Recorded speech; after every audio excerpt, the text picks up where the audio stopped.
श्री बद्रीनाथ नारायण धाम। यहाँ बद्रीनाथ रहते हैं। इस भूमि को बैकुंठ भी कहते हैं। अलकनंदा नदी के तट पर बसा नरनारायण पर्वत श्रृंखला के बीच में बसा यह बद्रीनाथ धाम है। आज हम बात करेंगे बद्रीनाथ धाम की। आज हम आपको बद्रीनाथ धाम के बारे में पूरी जानकारी देंगे। बद्रीनाथ धाम कैसे पहुंचा जा सकता है, किस सीज़न में बद्रीनाथ धाम जाया जाता है, उसके बारे में आपको सब पूरी इन्फॉर्मेशन देंगे। तो बने रहिए हमारे साथ इस वीडियो में। जो श्रद्धालु बद्रीनाथ आना चाहता है तो आप दिल्ली से, हरियाणा कहीं से भी आए, पहले ऋषिकेश पहुँचे। ऋषिकेश आप बाय बस, बाय ट्रेन, बाय एरोप्लेन पहुँच सकते हैं। निकटतम एयरपोर्ट है जॉलीग्रांट, देहरादून। उसके बाद ऋषिकेश पहुंचकर आप टैक्सी या बस के थ्रू बद्रीनाथ जा सकते हैं। हम लोग अपनी प्राइवेट कार के थ्रू निकले देहरादून से। हम लोगों ने जाने हैं 4 हिल स्टेशन: जोशीमठ, बद्रीनाथ, गोपेश्वर, तुंगनाथ।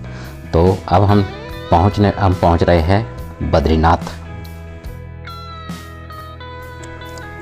हम पहुंच गए बद्रीनाथ धाम। ऐसा स्थान जहां भगवान रहते हैं, ऐसा स्थान जहां भगवान विष्णु ने हजारों वर्षों तक तपस्या की थी। आज हम बात करेंगे उसी बद्रीनारायण की। तो बने रहिए हमारे साथ इस वीडियो में।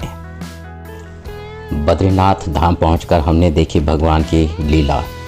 चारों तरफ पहाड़ों में बर्फ़ पड़ी है और यहाँ बीच में है गर्म पानी का कुंड, जो इतना गर्म पानी है कि उसमें आप हाथ नहीं डुबा सकते। तो उससे हमें बाल्टी से ऐसे पानी लेके ठंडे पानी में मिक्स करके नहाना पड़ रहा था। तब यहाँ से नहाने के बाद भगवान बद्रीनारायण के दर्शन के लिए जाना पड़ता है। यह वह स्थान है जहाँ पांडवों ने अपने पितरों का पिंडदान किया था। तो आइए दोस्तों, बने रहिए हमारे साथ इस वीडियो में। हम आपको बद्रीनाथ नारायण के दर्शन भी कराएंगे और उनकी कथा भी सुनाएंगे। दोस्तों, यह मंदिर बद्री विशेष के नाम से भी जाना जाता है। यह मंदिर भारत के 4 धामों में और उत्तराखंड के 4 धामों में से एक है तथा पंचबद्री में भी शामिल है। नर नारायण पर्वत के श्रृंखला के बीच में बसा बद्रीनाथ धाम भगवान विष्णु के प्रसिद्ध मंदिरों में से एक है। यह माना जाता है कि यह स्थान पहले भगवान शिव और माता पार्वती का था। इसके पीछे की कथा कुछ इस प्रकार है कि एक बार भगवान विष्णु अपनी योग के लिए एक उचित स्थान ढूंढ रहे थे। भगवान विष्णु को यह स्थान बहुत पसंद आया, लेकिन वह जानते थे कि यह भगवान शिव माता पार्वती का स्थान है। भगवान विष्णु ने माता पार्वती भगवान शिव से स्थान लेने के लिए एक सुंदर बालक का रूप बनाया और उन्होंने माता पार्वती से यह स्थान मांगा। भगवान शिव और माता पार्वती ने यह स्थान उस छोटे बालक को देकर स्वयं केदार घाटी चले गए। एक समय भगवान विष्णु यहाँ गहन तपस्या में लीन थे। अचानक से हिमपात होना शुरू हो गया। तपस्या में लीन भगवान विष्णु उस बर्फ़ में ढकने लगे। भगवान विष्णु की इस दशा को देखकर माता लक्ष्मी ने एक बैर का पेड़ का रूप लिया और उस हिमपात को अपने ऊपर सहने लगी। माता लक्ष्मी भगवान विष्णु को धूप, वर्षा और हिमपात से बचाने के लिए कठोर तपस्या करने लगी। कई वर्षों बाद जब भगवान विष्णु की तपस्या पूरी हुई तो उन्होंने देखा कि उनकी प्रिया लक्ष्मी हिमपात से ढकी हुई है। तब भगवान विष्णु ने कहा कि तुमने मेरे ही बराबर तपस्या की है।